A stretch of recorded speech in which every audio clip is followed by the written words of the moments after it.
Please all rise.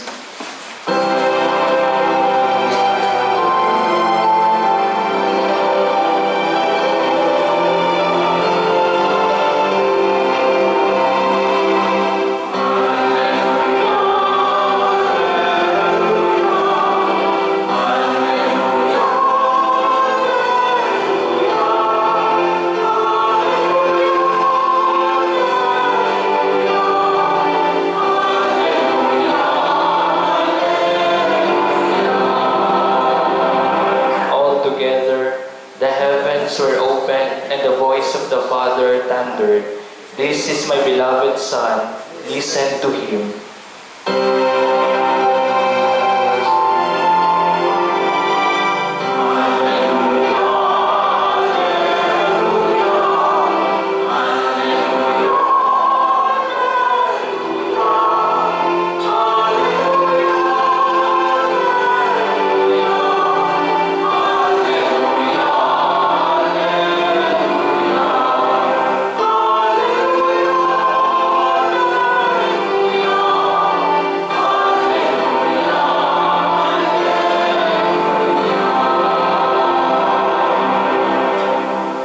The Lord be with you. And with your spirit, A reading from the Holy Gospel according to Matthew. glory to you, O Lord. Jesus came from Galilee to John at the Jordan to be baptized by him. John tried to prevent him, saying, "I need to be baptized by you, and yet you are coming to me?" Jesus said to him in reply, "Allow it now, for thus it is fitting for us to fulfill all righteousness." Then he allowed him. After Jesus was baptized, he came up from the water, and behold, the heavens were opened for him, and he saw the Spirit of God descending like a dove and coming upon him. And a voice came from the heavens, saying, "This is my beloved Son, with whom I am well pleased." The Gospel of the Lord. Praise to you, Lord Jesus Christ. Merry Christmas sa inyong lahat. So, ito po actually bukas po, dahil the Lord's Baptism, we anticipate today and tomorrow, yung po ang pinaka-last Christmas season. Kaya pakibati po yung mga katabi, Merry Christmas. Parang ayaw talaga maniwala, no? Bahala kayo. So, pero, the Lord's Baptism, yes, it ended Christmas season, but it marks the beginning of the ministry of Jesus Christ. Kaya naman po, sa Ebanghelyo po natin, siya po ay nagpabinyag kay Juan Bautista. Pero mga kapatid, bago po ipagpaturo yung reflection, kanino po ba yung sasakyan na kulay maroon? Ayun po. Kasi po, baka ma-drain po ang battery, kita. Opo, sige po, go lang. Baka ma-drain. Hindi po kayo makauwi. Ayan. Sige, patay lang po, emergency light. Sorry po. Okay. So, meron po isang family who invited me dinner sa kanilang bahay. At after we ate together, we chat together, nung paalis na ako po ay nagpasalamat sa kanila. At sabi lang nila, "Father, no worries, you are a fam." Hindi ako a fam. Pilipino, no, a fam. A family. Pamilya ka na namin. Oh, yan pala yun. Okay? You're a fam. So, ito po yung pinaka-core message of the Lord's Baptism. Dahil po sa binyag ng Panginoon, naging pamilya po tayo. At dahil pamilya po tayo ng Diyos, ang Diyos ay naging pamilya din natin. Paano po nangyari? Okay? So, pagnilayan po natin ang misteryo at kahulugan ng binyag ni Jesus at doon din po nakasalalay yung meaning ng ating binyag. Sapagkat lahat naman po tayo ay nagbinyagan. I assume all of us here were baptized. Okay? So, una po, ang unang nangyari sa binyag ng Panginoon ay tinatawag na filiation. Sabihin mo nga, filiation. Yeah. Filiation, ibig sabihin nun, naging anak. Okay? Naging anak. Okay? Filius, ibig sabihin nun, anak. So, filiation is the act of being a child. So, pwede pong tatay sa anak, nanay sa anak. Opo. So, ganun po ang nangyari. At, meron po tayo, tama po ba yun na lahat po tayo ay, as in lahat po tayo ay mga anak ng Diyos? What do you think? Lahat po tayo ay anak ng Diyos po ba? As in, lahat ng tao sa mundo, anak po ba ng Diyos? Ano po ang sagot? So, lahat man ng tao sa mundo ay anak ng Diyos?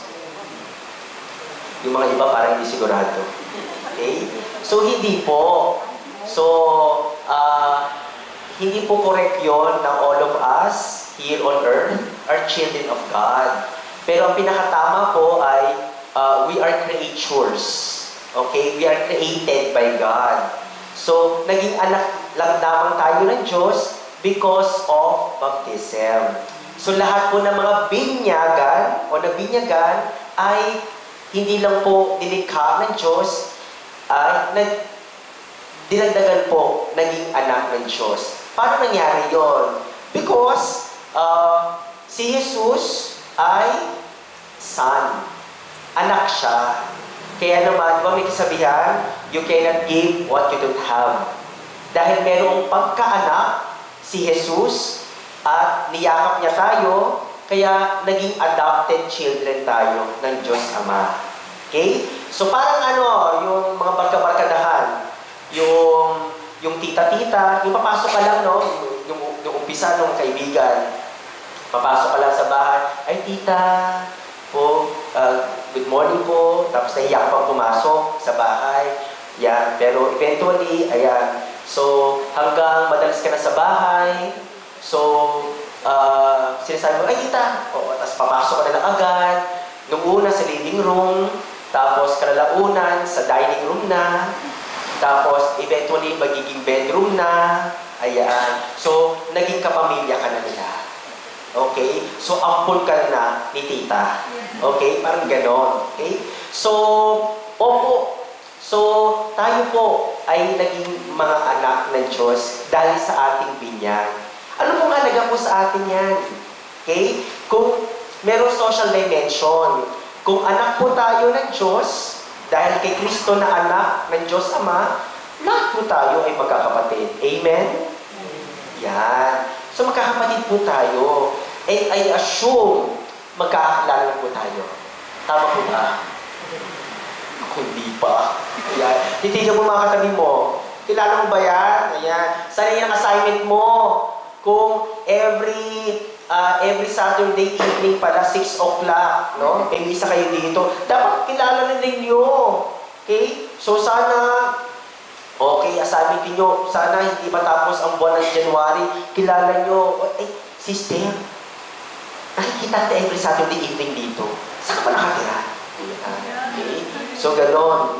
Pero, huwag kayo magtatanong na kung ano-ano kasi baka magulat. Okay? Mas papakilala ka lang. Okay? Kasi bilang magkakapatid. Kaya kasi sinasabi ni San Pablo, we are the mystical body of Christ. Di ba? Yung iba sa atin paa, yung iba noo, yung iba kidney. So, bahagi tayo ng katawan ni Kristo. Amen? Ayan. Kapamilya tayo. Hindi naman pwedeng sabihin na yung, for example, yung liver, may cancer. Okay? yung liver lang cancer, ay sabihin ng kidney, ay, o liver, bahala ka sa buhay mo ha. Basta ako, wala akong cancer. So, hindi naman ganon. So, di ba may kasabihan? Ang sakit ng kalinginan, yes, ng buong katawan. Okay? So, ganun po tayo. Kaya nga, di ba may kanta? Walang sino man ang nabubuhay para sa sarili lamang. Ayan. So, filiation tayo. Dahil tayo maging anak ng Diyos, so tayo po'y magkakapatid. Magturingan tayong magkakapatid. Amen? Ayan. So, pangalawa po is affirmation. Sabi mo nga affirmation.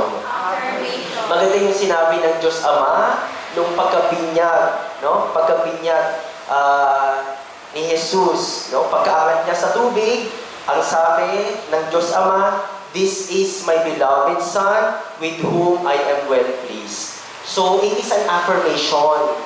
So, pagkilala ng Diyos Ama na ang kanyang bugtong na anak ay si Jesus.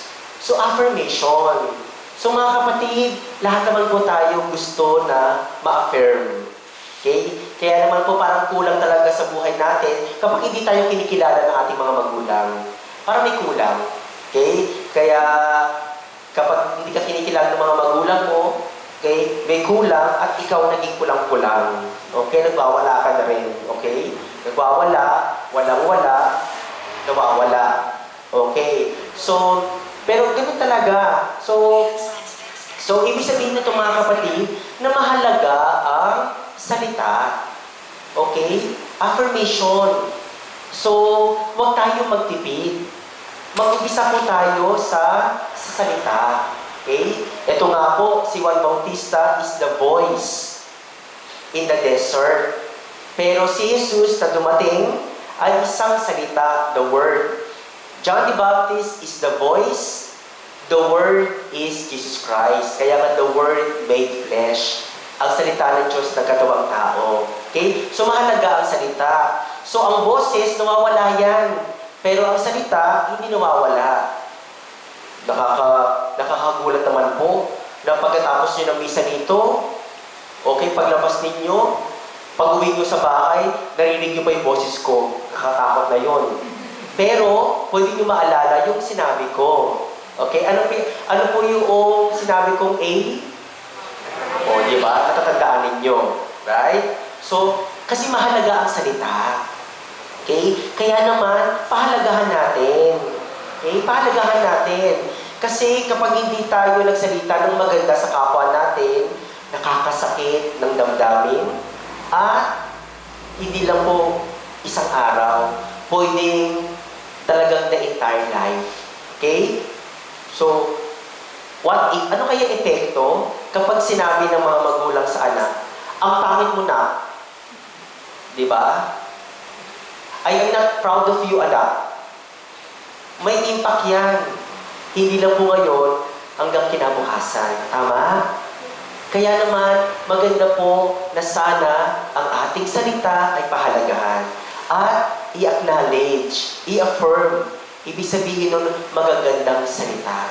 Para po ma-encourage tayo. Naku, ang dami na po na may mental health problem na. Diba? Nadidepressed na.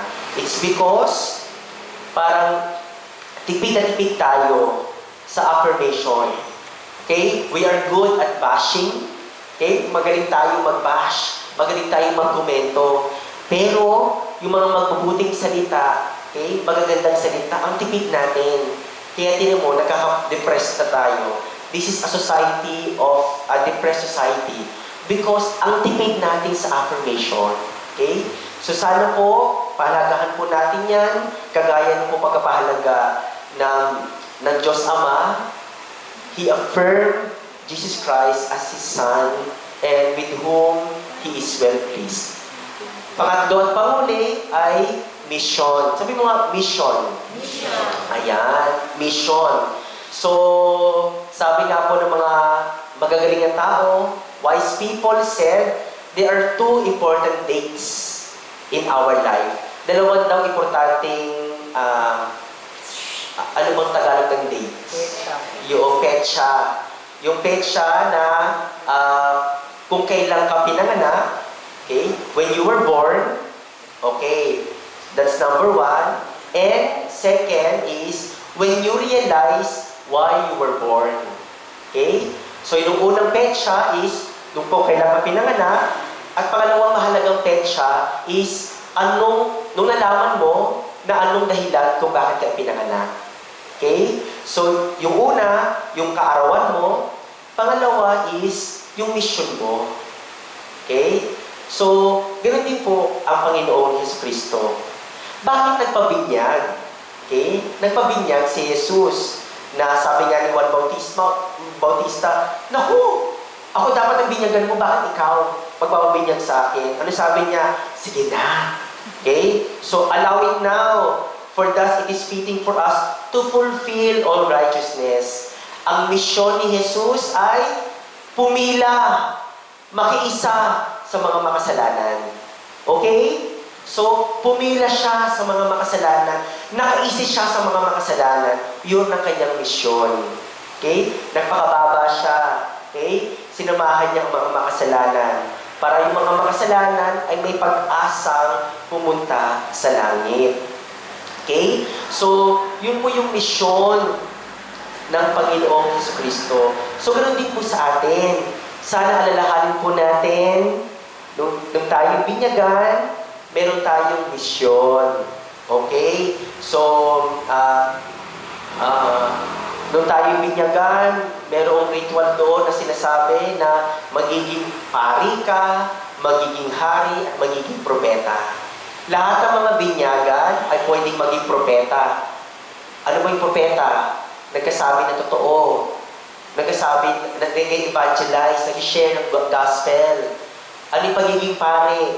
Pagiging pare, mission din po yun, na magdasal. Okay? Na pagbuglurin.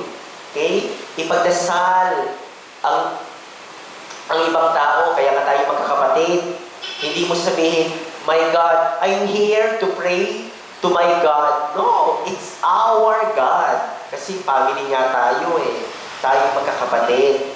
Okay? So, at yung pagiging hari, mission din yung pagiging hari, yung mag-serve. Kasi kingship means to serve. So, mamili po kayo dyan.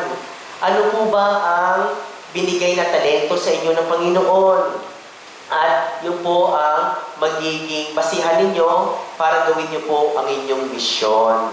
Okay? So, mga kapatid, okay? So, nung tayo binyagan, tayo po ay naging fam, okay, ng Panginoon. At ang Panginoon ay fam din tayo. Filiation, affirmation, and mission. Sana po, okay, seryosohin po natin ang ating binyag. Okay? Nung tayo binyagan, ang sabi sa atin, we are the chosen ones. Tayo pinili ng Diyos. Pero nakakalungkot, hindi tayo naging chosen ones, kundi frozen ones. Okay? Kasi wala na tayong ginagawa. Okay? Yung ating pagkabinyag ay natutulog na. So remember, my dear friends, ang binyag ni Juan Bautista ay para sa mapawi ang kasalanan. Pero yung binyag na ginawa ni Jesus sa atin, hindi lang po nawala ang ating kasalanan, naging anak tayo ng Diyos. Kaya po, mga kapatid, let us behave like children of God. And we are family to one another. Our God is our family, and our God, the Father, Son, and the Holy Spirit, tinarato din tayong pamilya. Ito po ang grasya na hingin natin sa ating Diyos, na sana maramdaman natin at sa buhay natin yung ating pagiging pamilya. Amen.